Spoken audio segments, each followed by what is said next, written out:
রবিবার Baharampur railway hawkers ইউনিয়নের পক্ষ থেকে লালগোলা শিয়ালদা ডিভিশনের বহরমপুর শাখার বার্ষিক সম্মেলনের আয়োজন করা হলো বহরমপুর রেলওয়ে হকার্স ইউনিয়ন আইএনটিইউসির পক্ষ থেকে। বিভিন্ন দাবি দাওয়ার ভিত্তিতে এই বার্ষিক সম্মেলনের আয়োজন করা হয়। উঠে আসে বিভিন্ন দাবি। উপস্থিত ছিলেন প্রাক্তন সাংসদ অধীর রঞ্জন চৌধুরী সহ স্থানীয় কংগ্রেস নেতৃত্ববৃন্দরা। বহরমপুর রেলওয়ে স্টেশন সংলগ্ন ইউনিয়ন অফিসের পাশেই এই বার্ষিক সম্মেলনের আয়োজন করা হয় রবিবার সকাল 11টা নাগাদ।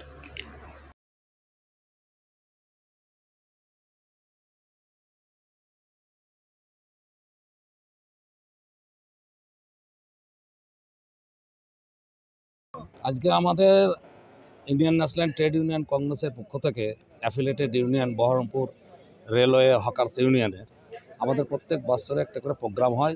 সমস্ত হকার্সরা এখানে জমা হয়, তাদের দাবি দাওয়া নিয়ে বিভিন্ন আলাপ আলোচনা হয়, তাদের সুবিধা অসুবিধা নিয়ে। বিশেষ করে আমাদের প্রাক্তন সাংসদ, আমাদের প্রিয় নেতা অধীর রঞ্জন চৌধুরী মহাশয় সেখানে উপস্থিত হন। তার কাছে সমস্ত কিছু তারা বলে এবং মনোবল বাড়িয়ে নিয়ে আগামী দিনে যাতে হকার্স ইউনিয়নটা আরও শ্রীবৃদ্ধি ঘটে এবং তারা সবাই একযোগে এটা প্রত্যেক বছরে আমাদের হয়। মানে এই হকারদের কথা মাথায় রেখে হকার পার্টিকুলারলি হকার্সদের কথা মাথায় রেখে, অন্য কারোর জন্য না। তাদের নিত্যদিনের যা সমস্যা হয়, বিভিন্ন প্রবলেম হয়, তাদেরকে ইএসআই এর মধ্যে আয়তায় যাতে আনা যায় সেসব ব্যবস্থা করা যায় তার জন্য এইগুলো। এবং বিভিন্ন দাবি দেওয়া, তাদের তো অনেক প্রবলেম আছে, সমস্যা আছে, সেগুলো দাদাকে বলে। আমাদের এখানে আলাপ আলোচনা হয়, মিটিং হয়, রেজুলেশন হয়। রেলের সাথেও মিটিং হয় প্রত্যেক বছরের মতো? প্রত্যেক বছর না, এরকম হয়।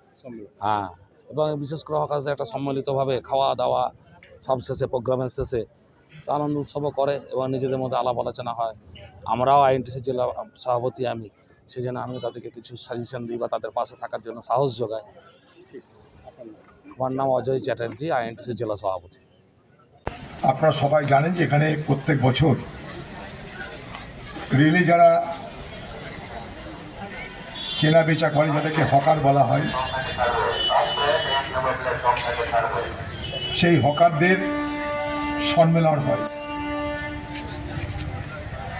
তারা তাদের ভালো মন্দ, তাদের সুবিধা অসুবিধা, তাদের দুঃখ কষ্ট, তাদের আবেগ বেদনা সব কিছু নিয়ে এখানে তারা আলোচনা করে এবং একে অপরের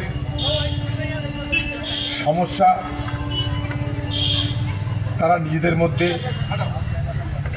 আলোচনা এবং ভাবের আদান প্রদানের মধ্য দিয়ে জানবার চেষ্টা করে। তার জন্য তাদের একটা ইউনিয়ন আছে, যেটাকে আমরা ট্রেড ইউনিয়ন বলি। উদ্দেশ্য একটাই, যে আজ যেহেতু তারা